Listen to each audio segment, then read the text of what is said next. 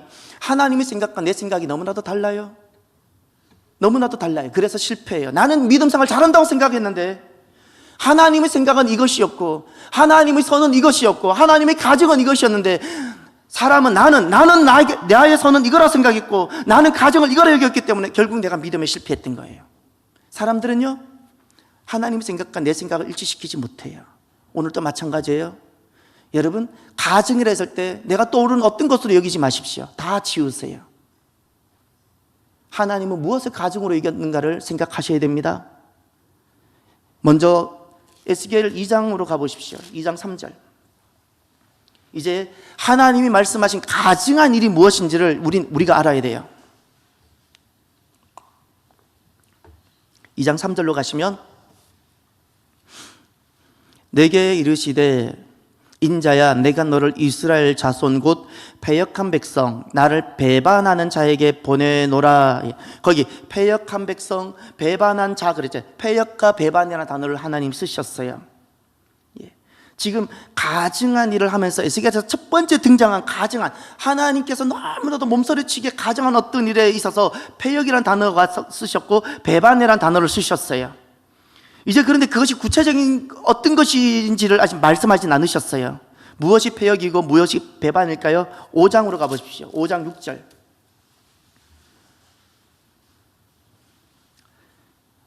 하나님께서 가증하게 여기시는 거예요. 우린 기준을 바꿔야 돼요. 5장 6절. 그가 내 규례를 거슬러서 이방인보다 악을 더 행하며 내 율례도 그리함이 그를 둘러있는 나라들보다 더하니 이는 그들이 내 규례를 버리고 내 율례를 행하지 아니하였음이니라. 무엇이 패역이고 무엇이 배반이며 무엇이 하나님께서 보실 때 분노를 일으킬 수밖에 없는 가증한 것일까요? 규례와 율례를 버렸다 그랬어요. 규례와 율례를 누가 버렸어요? 하나님 백성이 버렸고 규례와 율례를 누가 버렸어요? 예루살렘이 버렸어요. 그리고 그들이 살아가는 것을 보니까 누구보다 더 못해요? 이방인들보다 더 못해요. 이방인들보다. 여러분 규례와 율례를 버렸다 그랬는데 그것을 다른 말로 바꾸면 무엇인지 아세요? 기준을 버렸다는 겁니다. 무엇에 대한 기준? 내 삶에 있어서 모든 판단과 분별의 기준을 하나님 말씀에서 세상으로 바꿨다는 거예요. 말씀이 더 이상 내 인생의 기준이 아니에요. 일어나고 있는 많은 정치의 문제들, 일어나고 있는 많은 것들에 있어서 현상적인 문제들에 대해서 그 모든 것들을 바라보는 기준이 있는데 관점이라는 것이 있죠. 하나님 말씀이 아니더라는 거예요. 말씀의 기준이 아니에요.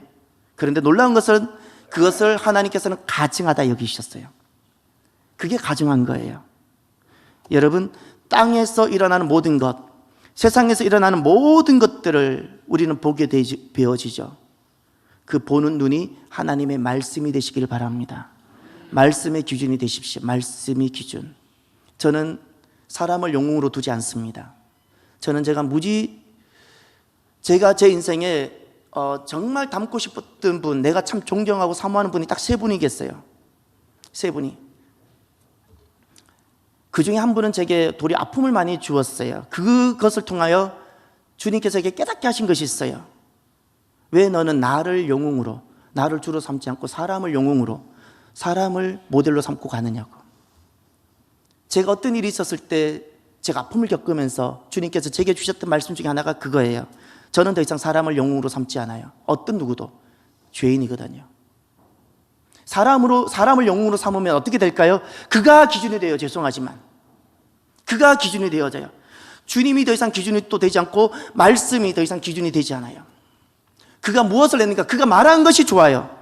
그가 말한 것이 기준이 되어져요. 이것이 말씀을 버린 거예요. 날마다 말씀 앞에 와 있을지라도 기준이 하나님 말씀이 아니면 그가 하나님의 말씀을 버린 사람이고, 하나님 보실 때는 그가 패역한 사람이고 배반한 자고, 그가 하나님 보실 때 가증한 사람이에요. 잊지 마세요. 지금 예루살렘 사람들이 예배를 드리지 못한 것이 아니에요. 예배에 날마다 나왔어요. 기준이 더 이상 하나님 말씀이 아니었었어요. 저는 여러분들에게, 제 자신에게 정말 질문을 던지고 호소해요. 여러분의 기준이 무엇인가요? 이성인가요? 경험인가요? 사회 철학인가요? 무엇인가요? 다 가증한 겁니다. 아무리 여러분이 변명하려고 할지라도 소용없어요. 하나님은 그 모든 걸 가증하게 여겨요. 그것은 나를 패역한 것이고 내게는 나를 배반한 거라고. 왜 말씀이 기준되지 않냐고 말씀하세요.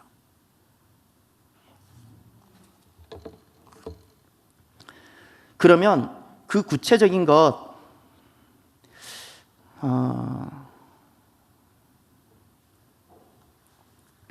요 가증한 일만 오늘 하겠습니다. 가증한 일까지만. 실은 오늘 왜 탄식하는가를, 탄식을 이야기를 해야 되는데 가증한 것을 조금 더 이야기하겠습니다. 시간이 벌써 많이 가서 5장 11절을 가시면 이제 구체적으로 두 가지 주님께서 너무나도 가증하게 여기시는 것이 나옵니다. 5장 11절을 먼저 하나 보십시오. 여기에 구체적으로 하나의 모습이 등장하는데, 그러므로 나 주 여호와가 말하노라, 내가 나의 삶을 두고 맹세하노니 내가 모든 미운 물건과 모든 가증한 일로 무엇을 더럽혔다고요? 여기도 잘 보세요. 내 성소라 그랬어요. 잊지 마세요. 내 성소라 그랬어요. 내 성소를 더럽혔다 그랬어요. 여기 주님께서 분명히 하나님의 소유권에 대해서 말씀하셨어요. 하나님의 것이라고. 하나님의 것이라고. 그것을 더럽혔다고 말씀하셨어요. 하나님의 것을 구별하지 못했어요. 하나님의 것을. 이것을 세속화라 불러요. 구별하지 못하는 것. 하나님의 것을 구별하지 못하는 것을 세속화라 불러요.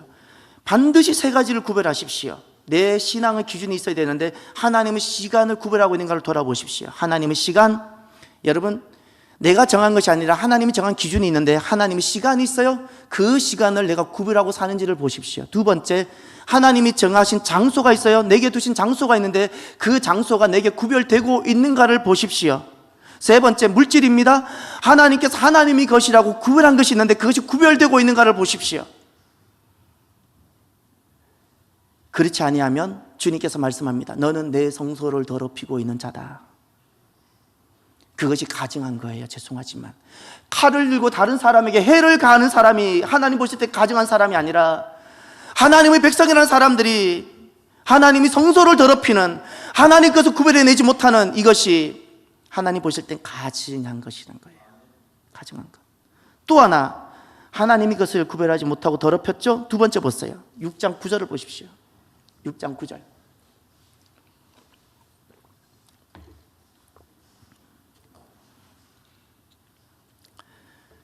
너희 중에서 살아남은 자가 사로잡혀 이방인들 중에 있어서 나를 기억하되 그들이 음란한 마음으로 나를 떠나고 음란한 눈으로 우상을 섬겨 나를 근심하게 한 것을 기억하고 스스로 한탄하리니 이는 그 모든 가증한 일로 악을 행하였음이라. 아멘. 여기 가증한 일로 악을 행했다 그랬는데 구체적으로 주님께서 이렇게 말씀하셨어요. 음란한 마음으로 나를 떠났다, 음란한 눈으로 우상을 섬겼다 그랬어요. 두 번째는 무엇인가요?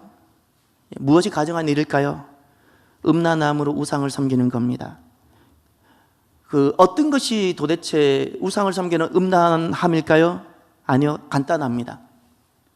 간단합니다.